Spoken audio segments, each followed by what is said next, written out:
1980 में घटित महादेव से जुड़ी एक ऐसी सच्ची घटना जिसमें महादेव अपने भक्त के लिए स्वयं अदालत में पहुंच गए। हालांकि इसे सुनने के बाद आपको काफी ज्यादा अटपटा लग सकता है, लेकिन आपको मैं बता दूं कि ये घटना पूरी तरह से सच है।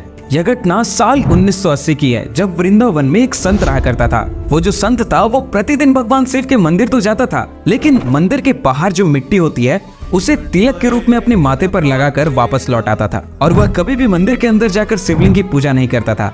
उस मंदिर के आसपास जो लोग रहते थे वो उस संत को जज साहब कहकर पुकारते थे। एक बार एक व्यक्ति ने उस शिव मंदिर के पुरोहित से पूछा कि यहाँ के लोग उस संत को जज साहब कहकर क्यों पुकारते हैं। तब मंदिर के पुरोहित ने उस व्यक्ति को बताया कि इसके पीछे एक घटना छिपी हुई है। तब पुरोहित ने कहा कि यह कुछ समय पहले की घटना है। एक गांव में भोला नाम का एक व्यक्ति रहा करता था जो काफी गरीब और मासूम था, और उसकी एक बेटी भी थी। जब उसकी बेटी बड़ी हुई तो वो उसकी शादी कराने के लिए उस गांव के जमींदार के पास गया कर्ज लेने के लिए। कुछ समय बीता और उसकी बेटी की भी शादी बड़े धूमधाम से हो गई। उसके बाद भोला ने जो उस जमींदार से कुछ पैसे कर्ज में लिए थे वो उसे ब्याज के साथ वापस करने के लिए गया।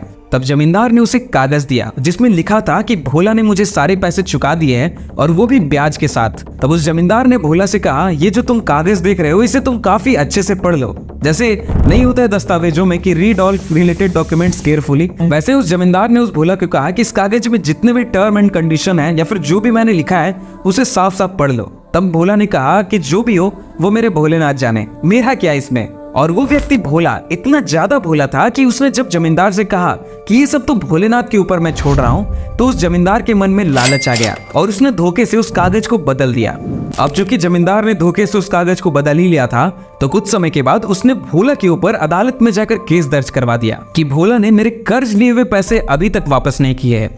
उस केस के दौरान भोला से काफी कुछ पूछताछ की गई और उसने वह कागज दिखाया जो उसे उस जमींदार ने दिया था।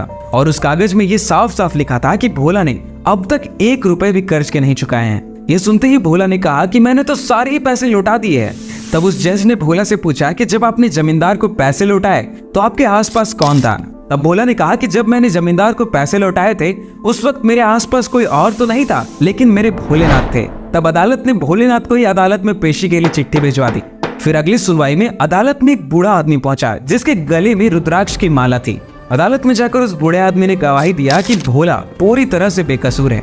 फिर उस बूढ़े आदमी ने जो कहा उसे सुनने के बाद वहां मौजूद जो जमींदार था वो पूरी तरह से दंग रह गया कि भाई भले ये कैसे संभव हो सकता है। तो उस बूढ़े आदमी ने जज साहब से कहा कि आपको सबूत चाहिए, तो आप जमींदार के कमरे में तीसरे कबाड़ में रखे फाइल नंबर 12 में सारे सबूत मौजूद हैं। जब इसका पता लगाया गया तो वह सारे सबूत पूरी तरह से सच साबित हुए। यह बात वहां मौजूद सभी लोगों को आश्चर्यजनक लगा। इवन भोला को भी इस बात पर विश्वास नहीं हो रहा था कि यह कैसे संभव है। बाद में जज साहब ने भोला से पूछा कि वो बूढ़ा व्यक्ति कौन था, तो भोला ने उन्हें सारी बातें बताई।